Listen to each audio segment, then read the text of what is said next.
اعوذ باللہ من الشیطان الرجیم بسم اللہ الرحمن الرحیم افحسب الذین کفروا ان یتخذوا عبادی من دونی اولیاء انا اعتدنا جہنم للکافرین نزلا قل هل ننبئکم بالاخسرین اعمالا الذین ضل سعیہم فی الحیاۃ الدنیا وَهُمْ يَحْسَبُونَ أَنَّهُمْ يُحْسِنُونَ صُنْعًا أُولَئِكَ الَّذِينَ كَفَرُوا بِآيَاتِ رَبِّهِمْ وَلِقَائِهِ فَحَبِطَتْ أَعْمَالُهُمْ فَلَا نُقِيمُ لَهُمْ يَوْمَ الْقِيَامَةِ وَزْنًا ذَلِكَ جَزَاؤُهُمْ جَهَنَّمُ بِمَا كَفَرُوا وَاتَّخَذُوا آيَاتِي وَرُسُلِي هُزُوًا ان الذین آمنوا وعملوا الصالحات کانت لہم جنات الفردوس نزلا خالدین فیہا لا یبغون عنہا حولا قل لو کان البحر مدادا لکلمات ربی لنفد البحر قبل ان تنفد کلمات ربی ولو جئنا بمثلہ مددا قل انما انا بشر مثلکم یوحی الی انما الہکم الہ واحد فمن کان یرجو لقاء ربہ فلیعمل عملا صالحا ولا یشرک بعبادۃ ربہ احدا۔ صدق اللہ العظیم۔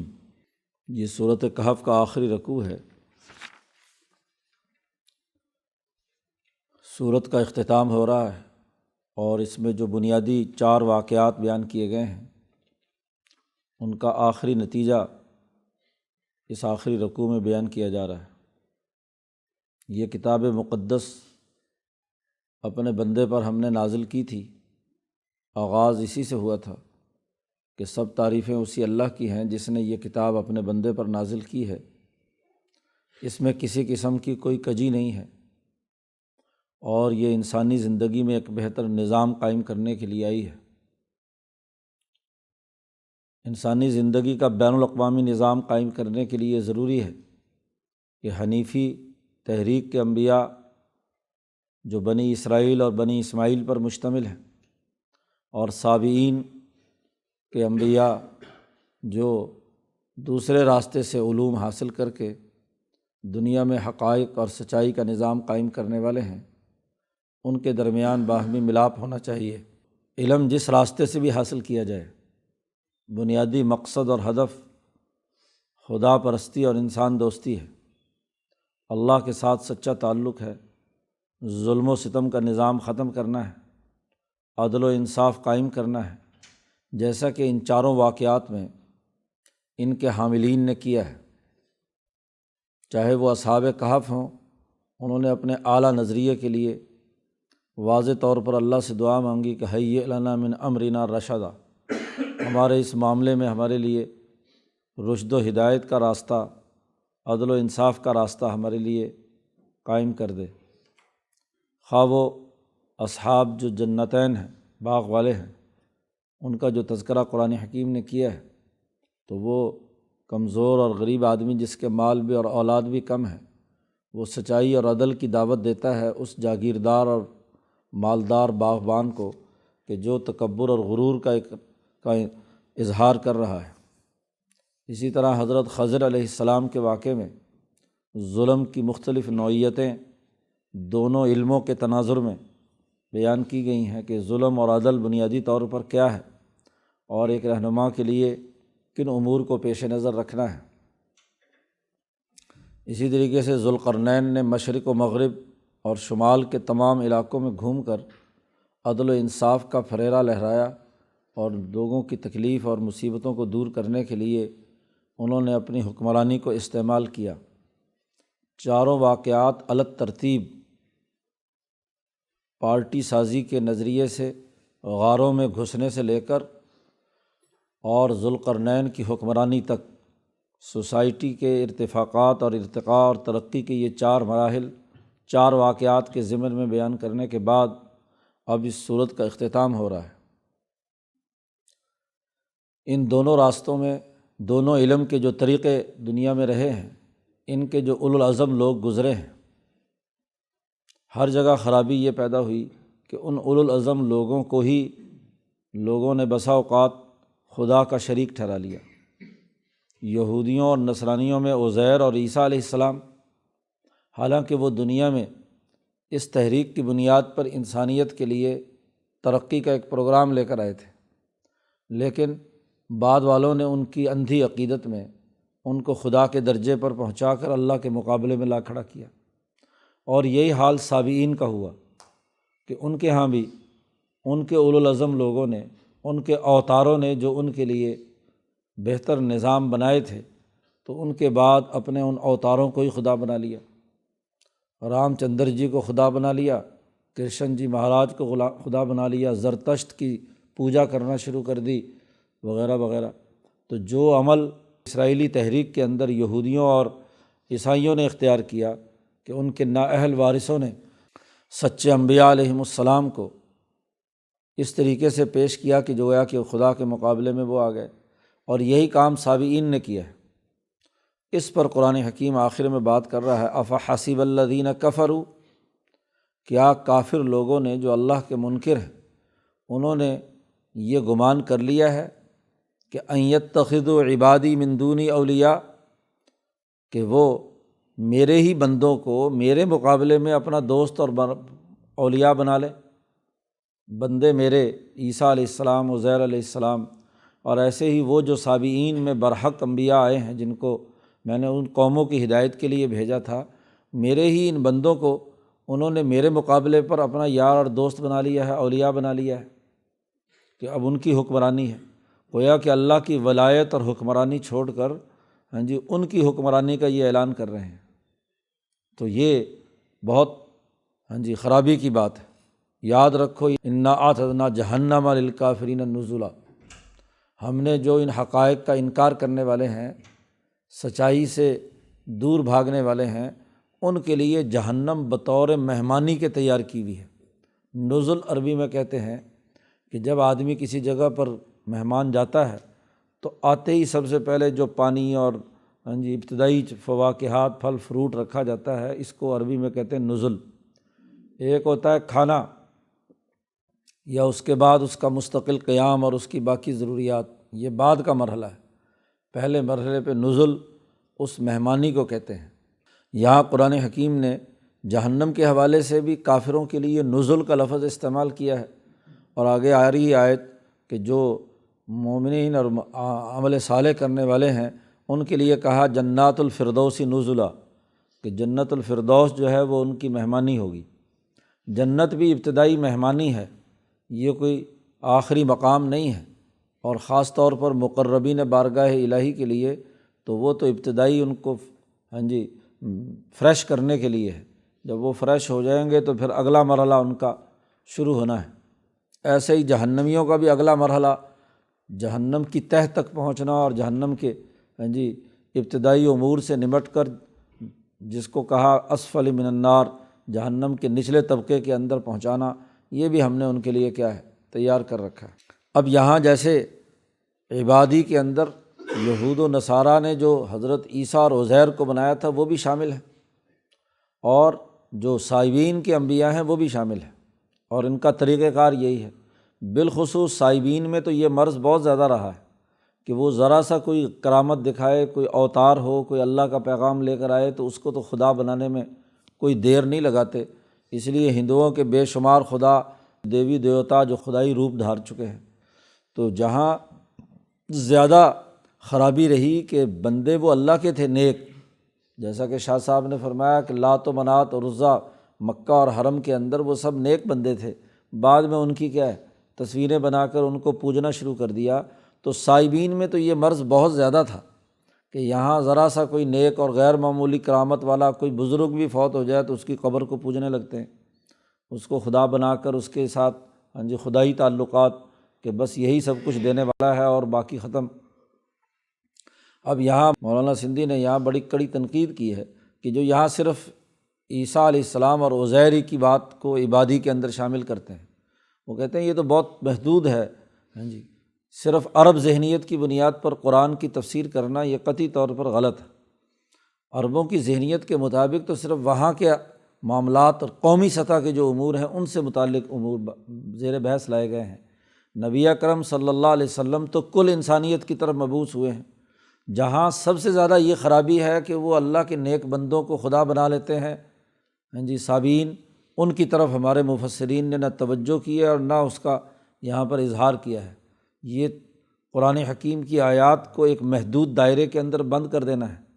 اس کے مفہوم کلی کی جو وسعت ہے اور اس کا جو پھیلاؤ ہے اس کو محدود کر دینا اپنی ذاتی رائے سے یہ بات درست نہیں ہے۔ یہاں خاص طور پر صائبین نے یہ حرکت کی ہے کہ وہ اللہ کے بندوں کو اللہ کے مقابلے میں لا کھڑا کیا انہوں نے۔ اب چاہے صائبین ہوں یا حنفاء ہوں، ہر ایک کے لیے بڑا بنیادی قانون اور ضابطہ، قل اے محمد صلی اللہ علیہ وسلم ان سے کہہ دیجئے، هل ننبئکم بالاخسرین اعمالا، کیا ہم تمہیں بتلائیں کہ کون سے اعمال ہیں جن کا بہت زیادہ خسارہ ہے، ہاں جی، یہ خسارے میں ہیں جن اعمال کی بنیاد پر۔ الذین ضل سعیہم فی الحیاۃ الدنیا، وہ لوگ کہ جو دنیا کی زندگی میں کام بہت کرتے ہیں اور سمجھتے یہ ہیں کہ وہم یحسبون انہم یحسنون صنعا، وہ اچھا کام کر رہے ہیں، لیکن ان کی تمام تر تگ و تاز اور کام کاج جتنا بھی ہے وہ سب ضل سعیہم، ان کی ساری کوششیں بیکار اور ناکارہ گئی ہیں۔ جو آدمی ہاں جی اللہ کے مقابلے میں چھوٹے چھوٹے خدا بنا کر پوجنا شروع کرتا ہے، بظاہر اپنے خیال کے مطابق بڑا اچھے کام کر رہا ہے، وہم یحسبون انہم یحسنون صنعا، وہ سمجھتے ہیں کہ بڑا ہی نیکی کا کام کر رہے ہیں کہ اللہ کے ولی کو ہم نے سجدہ کر دیا، اس کی چوکٹ پر پیشانی رکھ دی، ہم نے اس کی عقیدت کا اظہار کیا، ہم نے بڑے کام کیا اس کے لیے۔ اسی طریقے سے کیا ہے، اس سے اوپر بڑھ کر جب شرک اور کفر کیا اور ظلم بھی کر رہے ہیں اور لوگوں کا مال بھی لوٹ رہے ہیں،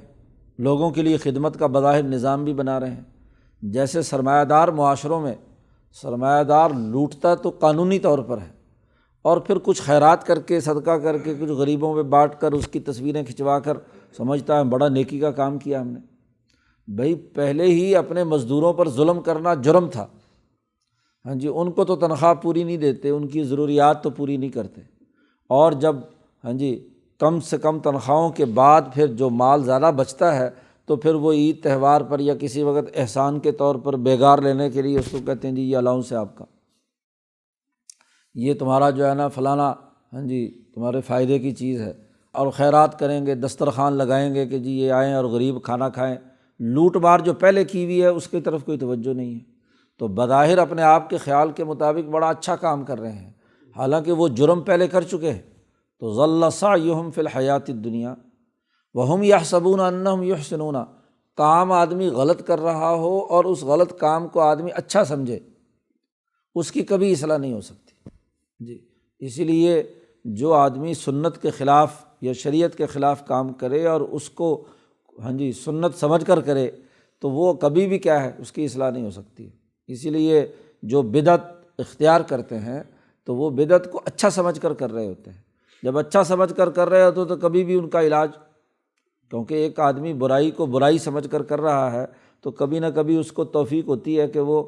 اس برائی کو چھوڑ دے، کہ ضمیر میں کم از کم احساس تو ہوتا ہے کہ بھئی کبھی میں غلط کام کر رہا ہوں۔ لیکن کام غلط کر رہا ہو اور سمجھ رہا ہو کہ وہ اچھا کام کر رہا ہے، اس سے زیادہ ناکارہ اور کون آدمی ہوگا؟ برے عمل والا کو تو اپنے خسارے کا پتہ ہے، ہاں جی، اور جو آدمی اچھا سمجھ کر برا عمل کر رہا ہو تو اس سے بڑا گمراہ کون ہو سکتا ہے، اس کے زیادہ بڑا خسارے والا کون ہو سکتا ہے؟ تو اللہ پاک نے کہا ننبئکم بالاخسرین اعمالا، ہم بتلاتے ہیں تمہیں کہ تمہارے اعمال کا خسارہ اصل میں کیا ہے۔ تم تو نیکی سمجھ کر یہ کام کر رہے ہو، لیکن یہ نیکی نہیں ہے، یہ تو اصل میں خرابی ہے۔ تو انہی لوگوں کے بارے میں اللہ پاک کہتے ہیں کہ ہم تمہیں بتلاتے ہیں کہ جن کی کوششیں، دنیا کی زندگی کی تمام کوششیں ختم ہو گئی، کیونکہ دنیا کی 4 دن کی زندگی ہے، مفادات اٹھائے تم نے، تو یہ تو تمہاری روح کے ساتھ ہاں جی مثبت طور پر وابستہ نہیں ہوئی۔ جب مثبت طور پر وابستہ نہیں ہوئی تو اس کا انعام کیا ملے گا جی، اس کے آگے نتائج کیا نکلیں گے؟ اصل بات یہی ہے کہ اولئک الذین کفروا بآیات ربہم، یہ وہی لوگ ہیں جو اپنی رب کی آیات کا انکار کرتے ہیں۔ دنیا میں جو اس نے احکامات آیات رب نازل ہوئی ہیں، عدل کی، امن کی، انصاف کی، توحید کی، اللہ سے وابستگی کی، یہ اس کا انکار کرتے ہیں۔ اور نہ صرف دنیا کے ان تمام اعمال اور احکام پر عمل نہیں کرنا چاہتے، بلکہ لقائہ، اللہ سے ملاقات اور آخرت کا بھی یہ انکار کرتے ہیں۔ تو جن کے پیش نظر دنیا کے اندر اللہ کے احکامات کی پیروی نہیں ہے اور آخرت میں اس سے ملنے کے بارے میں اس کے وہ منکر ہیں، تو فحبطت اعمالہم، ان کے اعمال تو ضائع ہو گئے۔ وہ اعمال تو دنیا کی لذت تھی، اٹھائی اور فنا ہو گئی۔ اب موت کے بعد وہ تو روح کے ساتھ گئے نہیں، اچھے سے اچھا عمل بھی ہو وہ تو دنیا کا فائدہ اٹھایا اور ختم ہو گیا۔ اب جب عمل سارے کے سارے ضائع ہو گئے تو فلا نقیم لہم یوم القیامت وزنا، ہم قیامت کے دن ان کی اعمال کا وزن ہی نہیں کریں گے۔ بھائی وزن تو وہ ہوگا کہ جو ساتھ شامل ہو، جب ان کی روح کے ساتھ وہ مفادات اور دنیا کی لذتیں اور اعمال جڑے ہوئے نہیں ہیں تو ان کا وزن کیا ہوگا؟ وزن ہی نہیں ہوگا تو اچھے برے کا کیا پتہ چلے گا؟ صحیح طریقے سے اس کے وزن کے نتائج جو ہیں وہ ان کے سامنے نہیں آئیں گے۔ ان کا بدلہ تو دنیا میں ہی فیصلہ ہو چکا کہ ذالک جزاؤہم جہنم بما کفروا، ان کے لیے تو جہنم کا بدلہ ہے اس وجہ سے کہ انہوں نے آیات رب کا انکار کیا تھا اور اللہ سے ملاقات کا انکار کیا تھا۔ واتخذوا آیاتی ورسلی ہزوا، اور انہوں نے میری آیات اور میرے رسولوں کا مذاق اڑایا تھا، آیات کا انکار کیا۔ جو بھی نبی آیا ہے وہ کوئی نہ کوئی نشانی لے کر آیا ہے، معجزات ہیں اس کے، اس پر کوئی احکامات آئے ہیں، چاہے وہ کتب سابقہ کی صورت میں ہوں یا اس پر نیا کوئی پیغام آیا ہو، تو تمام انبیاء ان آیات کو لے کر آئے ہیں، تو جو ان آیات کا مذاق اڑایا اور میرے رسولوں کو کا بھی مذاق اڑایا کہ ان کے استہزاء کرتے رہے یہ لوگ۔ تو جہاں بھی دنیا میں انبیاء آئے تو وہاں کے لوگوں نے ان انبیاء کا، اس زمانے کے لوگوں نے انکار کیا اور اس سے بڑا اور مذاق کیا ہوگا کہ وہ نبی کہتا ہے میں اللہ کا بندہ ہوں اور رسول ہوں، اور پھر اس نبی کو ہی کیا کہا جائے کہ تو خدا ہے اللہ کے مقابلے میں۔ اس سے بڑا استہزاء اور کیا ہوگا؟ کسی کے مرتبے کو گھٹانا یا کسی کے مرتبے کو بڑھا دینا، یہ دونوں مذاق ہیں، یہ دونوں استہزاء کی بات ہے۔ ایک بیچارہ چھوٹے سے عہدے کا آدمی ہو اور اس کو کہا نہیں آپ تو وزیر اعظم ہیں، تو مذاق نہیں تو اور کیا ہے؟ توہین ہے اس کی۔ اور اگر کسی عہدے پر ہو اور اس کو کہو کہ تو کچھ بھی نہیں ہے، تو یہ بھی کیا ہے؟ یہ دوسری طرح کا استہزاء ہے۔ تو رسولوں کے ساتھ افراط و تفریط، اور کتاب جو ان پر احکامات اور آیات آئے ہیں ان میں جو مذاق اور افراط و تفریط انہوں نے پیدا کی ہے، اس کے نتیجے میں جزاؤہم جہنم، ان کے لیے کیا ہے؟ جہنم کا بدلہ ہے۔ اور جہنم تو ابھی پہلا ابتدائی نزل ہے، اس کے بعد آگے کیا حشر ہونا ہے، اس کے اندر مزید ان کو کیا سختیاں بھگتنی ہیں، وہ اگلے مراحل ہیں۔ اور یہ قانون اور ضابطہ بتلا دیا پورے سورت کے واقعات بیان کر کے وہ لوگ جو ان حقائق کا انکار کر رہے ہیں۔ دوسری طرف ان الذین آمنوا وعملوا الصالحات، لیکن اس کے مقابلے میں وہ لوگ جو ایمان لائے، اللہ پر انہوں نے پورا پختہ یقین رکھا، اور وعملوا الصالحات، اور اچھے عمل بھی کیے۔ جو ایمان و یقین تھا جن آیات و احکامات پر، ان پر صحیح طریقے سے دیانتداری کے ساتھ انہوں نے عمل بھی کیا، تو کانت لہم جنات الفردوس نزلا، ان کے لیے جنت کی مہمانی ہے، ہمیشہ ہمیشہ کی جنت، ٹھنڈی چھاؤں کے باغ کی مہمانی ہے۔ حضرت نے ترجمہ کیا کہ جنات الفردوس نزلا، تو یہ بھی مہمانی ہے۔ اس لیے اولیاء اللہ اور بزرگ کہتے ہیں کہ یہاں جنت تو ابھی ابتدائی مہمانی ہے جنات الفردوس، بلکہ جنت الفردوس بھی ابھی تو مہمانی ہے۔ اسی لیے جب جنت کا آخری مرحلہ تمام نعمتیں دینے کے بعد اللہ تعالیٰ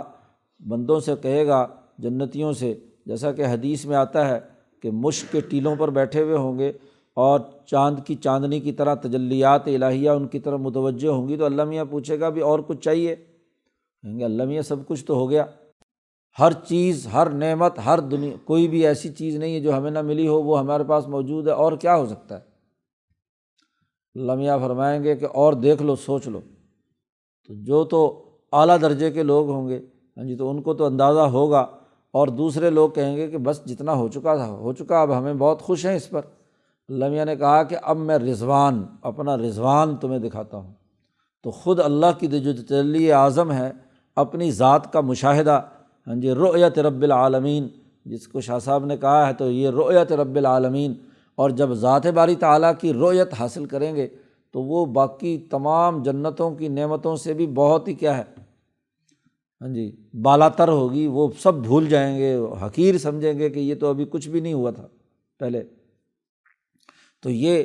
جنت تو ابھی مہمانی ہے، تیاری ہے رؤیت رب العالمین کے لیے، اللہ تبارک و تعالیٰ کی زیارت کے لیے، تو وہ یہ ابھی ابتدائی مہمان ہے۔ خالدین فیہا لا یبغون عنہا حولا، ہمیشہ ہمیشہ اس میں رہیں گے اور کہیں بھی انہیں جگہ بدلنے کی ضرورت پیش نہیں آئے گی۔ لا یبغون عنہا حولا، آدمی کسی مکان میں کسی جگہ رہ رہا ہو اور وہاں اس کو یہ فکر سوار ہو کہ ابھی مالک مکان نوٹس نہ دے دے اور مجھے کیا اٹھ کر سامان لے کر دوسری جگہ جانا ہو، تو کتنا ہی عمدہ اور بہترین مکان کیوں نہ ہو، تو آدمی جو ہے نا وہ کبھی مطمئن نہیں ہوتا، کیونکہ دھڑکا لگا رہتا ہے۔ تو ایسا چاہے اس کو کہہ بھی دیا جائے کہ جی ہمیشہ ہمیشہ کے لیے تم رہو، لیکن اگر ایک جگہ سے دوسری جگہ مکان بدلنا پڑے تو سب سے بڑی مصیبت ہوتی ہے۔ تو یہاں اللہ میاں نے کہا کہ جنت میں ہمیشہ ہمیشہ رہیں گے، وہاں کوئی مکان بدلنے کی ضرورت نہیں ہوگی۔ لا یبغون عنہا حولا۔ قل لو کان البحر مدادا، اب آخری سے پہلی آیت ہے جس میں بالکل واضح کیا جا رہا ہے، نبی اکرم صلی اللہ علیہ وسلم کے سامنے تمام واقعات بیان کرنے کے بعد کہ اللہ کے کلمات بے شمار ہیں، صرف کلمہ وہ جو ابراہیمی یا ابراہیمی تحریک کے انبیاء نے سکھایا ہے، صرف وہی کلمہ نہیں ہے، سابقین کے بھی کلمات ہیں۔ اللہ نے اپنے کلمات اور اپنے احکامات دوسرے علم کے ذریعے سے بھی لوگوں تک منتقل کیے ہیں۔ عرب ذہنیت کے مطابق صرف کلمہ وہی ہے جو تورات اور زبور اور انجیل اور قرآن کی شکل میں آ گیا، صرف یہ نہیں ہے۔ اور اسی طریقے سے اور بہت ساری جو علوم دنیا بھر میں آئے ہیں،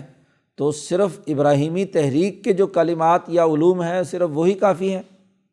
وہی نہیں ہے۔ اللہ کے کلمات بڑے بے شمار ہیں، کوئی انتہا نہیں ہے۔ جیسے موسیٰ علیہ السلام نے دعویٰ کیا تھا کہ ان سے بڑا عالم نہیں ہے، اس سے بڑا اس وقت کلمہ کوئی اور نہیں ہے، تو اللہ میاں نے کہا کہ نہیں، ادھر جاؤ خضر کے پاس، ان کے پاس ایک اور کلمہ بھی ہے۔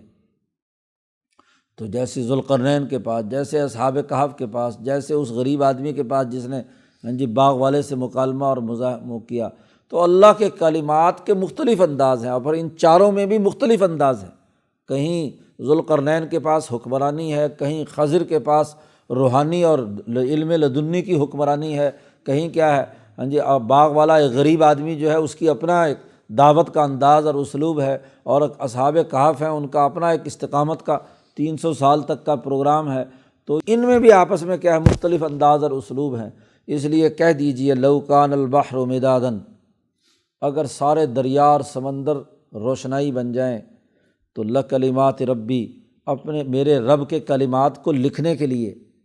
تو اللہ کا علم اور اللہ کے کلمہ کا تو ایک سمندر ہے، بڑا وسیع ہے، سارے دنیا کے سمندر روشنائی بن جائیں، اور دوسری جگہ پر قرآن نے کہا ہے کہ تمام درخت قلم بن جائیں۔ سورۃ لقمان میں کہا ہے کہ اگر سارے درخت قلم بن جائیں تو ان قلموں سے کیا ہے، اس روشنائی سے اللہ کے کلمات لکھنا شروع کریں، کتابیں لکھنا شروع کریں، تو قرآن کہتا ہے لنفد البحر، سارے سمندروں کی روشنائی کیا ہے ختم ہو جائے گی۔ قبل ان تنفد کلمات ربی، میرے رب کے کلمے وہ لکھنا بند نہیں ہوں گے، باقی ہوں گے کہ سارے سمندروں کی روشنائی اور سارے درخت قلم بن کر گھس جائیں، ختم ہو جائیں تب بھی، بلکہ اللہ نے آگے کہا وَلَوْ جِئْنَا بِمِثْلِهِ مَدَدًا، یہ دنیا میں جتنے سمندر ہیں اس جیسے ڈبل سمندر بن جائیں۔ 3/4 جو ہے وہ کیا ہے سمندر ہے، 1/4 جو ہے صرف زمین ہے، تو 3/4 یہ سمندر، یہ بھی ڈبل ٹربل مثلی جتنے مرضی ملٹیپلائی کر سکتے ہو کر لو، اور ان سارے سمندروں سے کوئی لکھنا شروع کرے کوئی فرشتہ، کوئی جن، کوئی انسان، میرے رب کے کلمات، تو رب کے کلمات باقی رہیں گے، تمہارے سمندر ختم ہو جائیں گے، تمہارے قلم گھس جائیں گے۔ وَلَوْ جِئْنَا بِمِثْلِهِ مَدَدًا، تو اللہ کے کلمات تو اتنے وسیع ہیں، یہ کائنات بڑی متنوع ہے۔ یہ تصور کرنا کہ کسی بھی قوم، خاص طور پر اس قوم کی اپنی شناخت ہو کہ یہ بالکل جاہل ہیں، بالکل احمق ہیں، بالکل کافر ہیں، بالکل مشرک ہیں، بالکل ان کے ہاں کوئی ٹکے کا علم نہیں ہے، بس جو بھی کچھ علم ہے وہ عرب کے فاران سے اٹھا اور اس کے علاوہ اور کوئی دنیا میں کچھ نہیں ہے، یہ ذہنیت بڑی خطرناک ہے، غلط ہے۔ نبی اکرم صلی اللہ علیہ وسلم سے کہا جا رہا ہے کہ اللہ کے کلمات تو بڑے بے شمار ہیں۔ جس قوم کو اللہ نے جس درجے میں پیدا کیا ہے تو اس کا اس درجے میں انسانی بنیادوں پر احترام رکھنا اور اس کے سچے علم اور صحیح علم کو تسلیم کرنا، ہاں جی، یہ اچھی اور درستگی کی بات ہے۔ کسی میں جو بھی خوبی ہے جس درجے کی، اسے تسلیم کرنا ہے۔ باقی رہی یہ بات کہ کلمات تو اللہ میاں کی بہت اور بے شمار لامحدود ہیں۔ آپ کہہ دیجیے اے محمد صلی اللہ علیہ وسلم، انما انا بشر مثلکم، میں بھی تمہاری طرح کا ایک انسان ہوں۔ جیسے انسان باقی تمام اقوام کے اندر آئے ہیں اولو العزم لوگ، میں بھی تمہاری طرح کا ایک انسان ہوں۔ یوحا الیہ، میری طرف فرق یہ ہے کہ وحی کی گئی ہے، تو جو وحی یعنی اللہ کے بے شمار علوم اور کلمات میں سے جو کلمے اور جو علم مجھ پر وحی کیا گیا ہے، تو یہ اللہ کے علم کے سمندر میں سے کیا ہے، جو اللہ نے مجھے عنایت کیا ہے ایک محدود علم ہے جی، اگرچہ یہ محدود علم بھی بہت سارے علوم کو مشتمل ہے جی، تو یوحا الیہ، مجھ پر وحی کیا گیا ہے یہ علم، اور وہ کیا ہے، بس خلاصہ کی بات یہ ہے کہ انما الہکم الہ واحد، بنیادی بات کیا ہے یہ ہے، اور یہ دنیا کے ہر نبی نے آ کر یہ بات کہی ہے، ان اعبدوا اللہ واجتنبوا الطاغوت کا اعلان کیا ہے، انما الہکم الہ واحد، تمہارا خدا صرف اور صرف اور صرف ایک ہے۔ ہر نبی نے یہ دعوت دی ہے، باقی اس کی تفصیلات ہر قوم کی نفسیات، ان کے مزاج، ان کی فطرت کے مطابق ان کو اس بات کی بنیاد پر نظام قائم کرنے کی دعوت اور اس کا نظام قائم کرنے کی جد و جہد انبیاء نے کی ہے۔ اس لیے امام شاہ ولی اللہ فرماتے ہیں کہ النبوۃ من تحت الفطرہ، نبوت جو ہے وہ فطرت کے ماتحت ہے، یعنی نبوت تو ایک قسم کی سیاست ہے کہ جیسا مریض ہے ویسا علاج ہے جی، جس علاقے کے انسانوں کی جیسی فطرت تھی اس فطرت کے مطابق اس علاقے کے نبی نے ان کا علاج کیا۔ جیسے طبیب کا کام ہے مریض کا صحت مند بنانا، تو ہر مریض کی اپنی نوعیت ہوتی ہے، ہاں جی، ہر قوم کی اپنی نفسیات ہوتی ہیں، ایک علاقے کے ہاں جی کھانے پینے اور غذاؤں کی وجہ سے مخصوص قسم کے امراض ہوتے ہیں، اب وہاں کے طبیب اور ڈاکٹر اس کے مطابق اس کا علاج کرتے ہیں۔ جیسے آج جدید دنیا میں میڈیکل سائنسز میں بھی ہر علاقے کا جو فارماکوپیا ہے وہ اپنی ضرورت کے مطابق ہے، اس لیے دنیا کی ہر قوم نے اپنا فارماکوپیا بنایا ہوا، اپنی فارمیسی، اپنا سسٹم بناتے ہیں کہ یہاں کے لوگوں کے کھانے پینے، رہن سہن، یہاں کا ماحول، گرمی سردی، اس کے مطابق کون کون سی میڈیسن ہیں جو ان کے علاج کے لیے ہونی چاہیے۔ اور آدمی جہاں پیدا ہوتا ہے وہیں کی دھرتی کی اشیاء سے ہی اس کا علاج ہوتا ہے، کیونکہ مرض بھی وہیں ہے تو علاج بھی اللہ پاک نے وہیں رکھا ہے۔ اب عجیب بات ہے کہ فارماکوپیا ہو یورپ کا، جہاں انتہائی سردی پڑتی ہے، ہاں جی، جہاں سورج نہیں نکلتا، اب حرارت پیدا کرنے کے لیے اگر وہ وہاں گرم ادویات اور گرم غذائیں متعین کریں تو ماشاءاللہ گرم ترین علاقے میں رہنے والے بھی وہی فارماکوپیا استعمال کرتے ہیں۔ اب عرب کا ایک مزاج ہے، عرب کی ایک تہذیب ہے، اس عرب تہذیب کے مطابق ایک علاج کا طریقہ انبیاء علیہم السلام پر آیا، تو وہاں کے لوگوں کا علاج ہے نا۔ اب دوسرے قومیں جو ہیں جہاں جہاں ہیں تو وہاں کی قوموں کا وہاں کا مزاج ہے، تو وہاں بھی خدا پرستی اور انسان دوستی کی اساس پر ان کا علاج ان کے مزاج کے مطابق کیا جائے گا، تو وہ علاج وہاں کے علاقے کی ضروریات اور تقاضوں کے مطابق ہوگا۔ تو اب یہ کہو گے جی ایک ہی پڑیا سب کے لیے ہے، تو یہ بات درست نہیں ہے۔ جو بنیادی اساسی اصول ہیں، عبادات کا طریقہ ہے، نماز ہے، روزہ ہے، حج ہے، زکوٰۃ ہے، یعنی جی یہ تمام اعمال ہیں جو انسانیت کے اجتماعی ہیں، تو یہ تو سب جگہ پر ہوں گے۔ باقی رہا ارتفاقات کا نظام، قومی سسٹم، عدالتی نظام، معاشی سسٹم، تو وہ ہر جگہ کی ضروریات اور ان کے تقاضوں کے مطابق ہی وجود میں لایا جاتا ہے۔ جی تو یہ دنیا بھر میں ہاں جی جو وحی ہے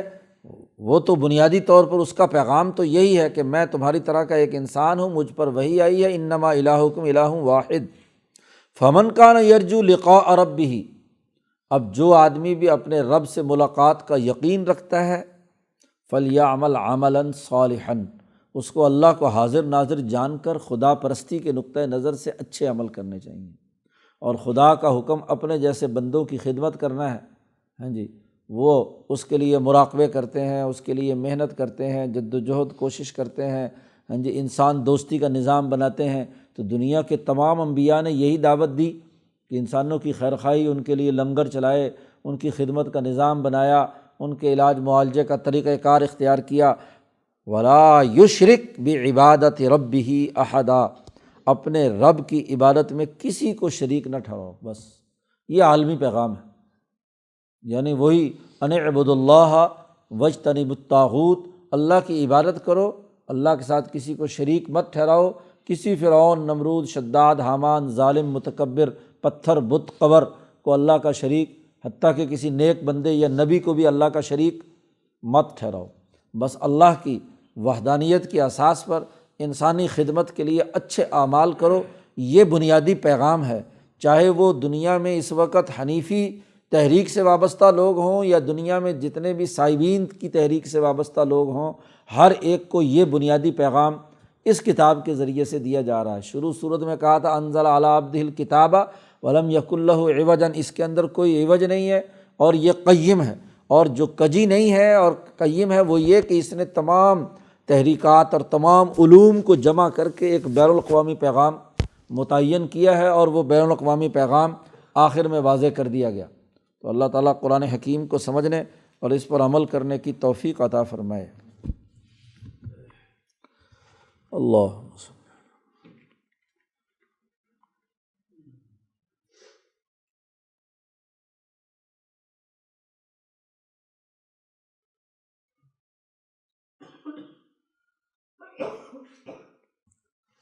اجمعین۔